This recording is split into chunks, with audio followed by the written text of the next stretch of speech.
Reality is made up of patterns, habits, beliefs, cycles that repeat over and over and over again. Sometimes those patterns become rigid. These patterns keep us stuck in situations that we no longer want. This glitch spell is designed to disrupt that rigidity, break the cycle, break habits, break patterns, and really introduce chaos into the system that forces us to change. So for this ritual, you will need a piece of paper and a writing instrument. You will also need a mirror. A mirror is really important for this ritual as we are using its reflective qualities. You are going to need something to write on the mirror with, so creative ideas for this will be discussed at the end of the video, but for now, you could use washable marker or washable paint, lipstick, honey, cinnamon paste, a special anointing oil, or really anything else that allows you to write letters on the mirror. Just make sure to pick something that you can easily wash off. I will be using lipstick for this ritual. You will also need a lighter and a fire-safe dish. I will be using my cauldron for this ritual. Now let's talk timing. The best time to perform this ritual really is on a dark moon. Now, a dark moon is also sometimes just called the new moon when the moon is at 0% illumination. But you could also perform this ritual 1 to 2 days before the new moon takes place during the last few days of the lunar cycle. So some people attribute this period to the dark moon, a time that is really great for releasing things, banishing things, etc. Ultimately, perform this ritual on a dark moon, the new moon, or perhaps 1 day before the actual new moon. You could also perform this ritual on a Wednesday and or during the hour of Mercury, as we are dealing with matters of the mind and the mental space, and Mercury rules Wednesdays. Now for preparation, as with any ritual, start by cleansing your space and yourself. This could be a simple smoke cleanse, maybe taking a ritual bath or a shower beforehand, abstaining from something, washing your hands and scrubbing them with baking soda and salt, etc. There's so many different ways to kind of purify yourself and your space, so however you prefer to do that. So step 1, you're going to start by identifying the pattern. You want to first identify the pattern that you want to break and be really, really clear about what it is that is keeping you stuck. I would suggest a free writing exercise where you set a timer for 15 minutes or so and just write anything and everything that comes to mind. Get a journal and write it down, and don't let your pen stop moving in that entire 15 minutes. In that free writing process, you might find your answer to what sort of patterns you need to break or what you need to leave behind. And if you're still feeling stuck, I would also recommend doing some divination here. So sit down with your tarot cards, pendulums, runes, oracles, whatever you prefer to use for divination, but sit down here with some sort of divination set and have that set help you figure out and identify what the problem actually is.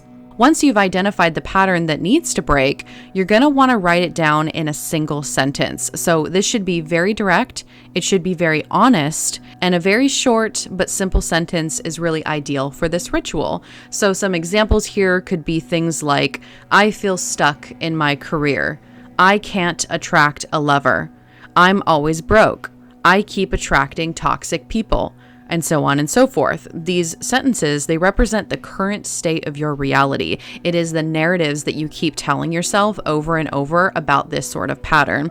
It's really the programming that has been running your life. And with this ritual, we are going to corrupt this file in your brain. So step 2, this is where we're breaking the structure. So you're going to take the original sentence that you wrote and you're going to begin to break it down.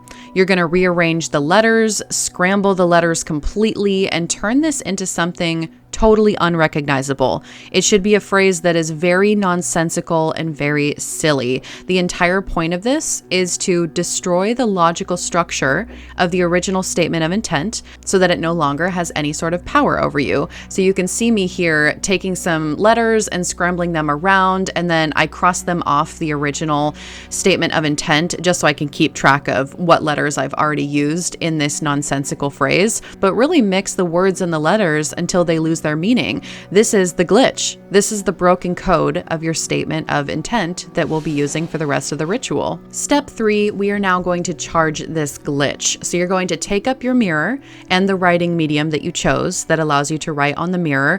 Again, washable marker, paint, honey, oil, lipstick, whatever works for you. We'll discuss more substitutions at the end. But you're going to write this nonsensical phrase on the mirror as you chant out loud. So you're going to focus on this distorted phrase and continue to chant it, hum it, repeat it over and over and over again as you really begin to distort the letters even further on the mirror. So again, write your phrase of intent on the mirror and chant this phrase while you do it. Now at this point, you are going to allow the lipstick, honey, paste, oil, or whatever it is to drip and ooze. You're going to allow yourself to get messy in this next little bit as you continue to chant this nonsensical phrase and smear the phrase on the mirror until no letters remain.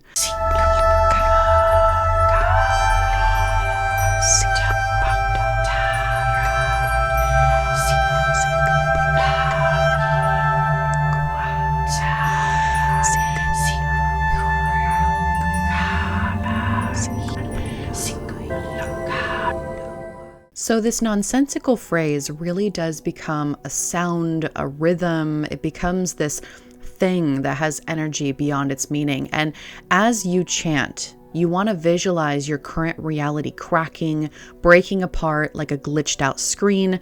There's no need to really make sense of it right now. There's no need to make sense of anything in this moment.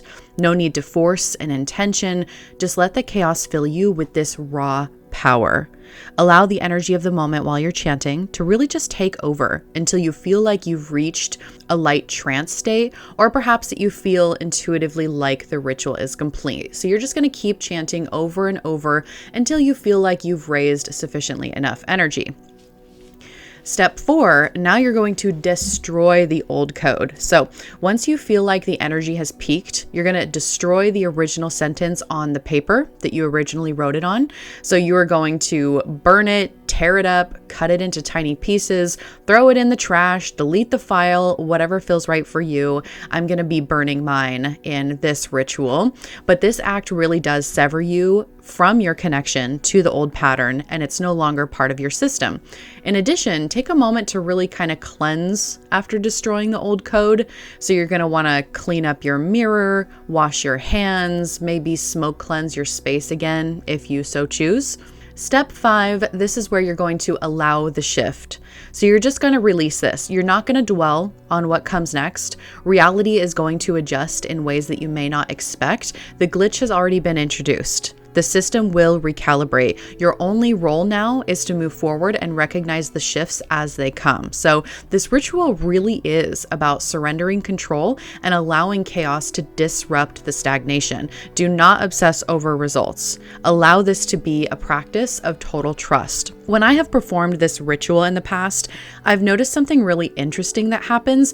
After the ritual is complete, I may have the same limiting belief pop up in my head when the ritual is done, but subconsciously, it no longer makes sense. And I want to elaborate on that a little bit further. So let's say my original phrase was, I cannot attract a lover. I may still think that phrase, I cannot attract a lover, but deep down in my subconscious mind, a seed has been planted and this phrase no longer makes sense. It is nonsense. The nonsensical phrase has replaced this phrase, and this lie I tell myself is no longer logical. It is no longer real.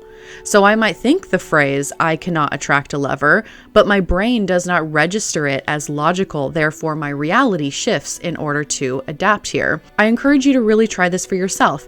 I want to talk about substitutions though for this ritual because there really is a lot of room for play just depending on your original intention. So going back to all the different mediums that you could use to write on the mirror, I wanted to elaborate on that a little bit more. So of course you could use paint or markers, non-permanent paint, of course. A soft paint like watercolors or washable paint can smear across the mirror and it can represent new creation, offering you the ability to really rewrite your own narrative. You could also use ink or marker, again, non-permanent.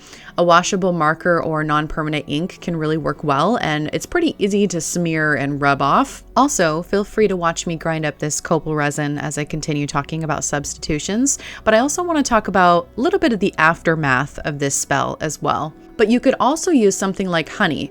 So for a sticky, gooey effect, honey can be used. It represents very sticky attachments, and smearing the honey can symbolize breaking free from sticky, repetitive patterns.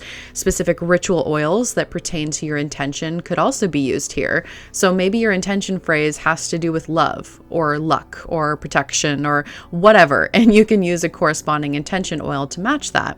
You could also make an herbal paste with specific healing properties. All you would have to do for this is to mix some of the ground up herb with a little bit of water or olive oil, coconut oil, something like that, to really create a paste and then smear that on the mirror. Or you could easily make cinnamon paste or turmeric paste by combining some powdered cinnamon or turmeric with oil so that it gets a little gummy. The cinnamon is well believed to be a speed agent, so it really does help speed up the working. It also has correspondences to many, many other things. Turmeric is a powerful cleansing and healing agent. It is anti-inflammatory, so maybe you decide to use it specifically for some of those qualities. Similar to honey, you could also use chocolate syrup. So the sweet, indulgent, and rich chocolate syrup could be used to symbolize the breaking of a pattern that has been perhaps overly harsh or bitter. It really introduces sweetness, pleasure, and enjoyment back into the situation. Lipstick could be used for romance, attraction, glamours, all things relating to Venus.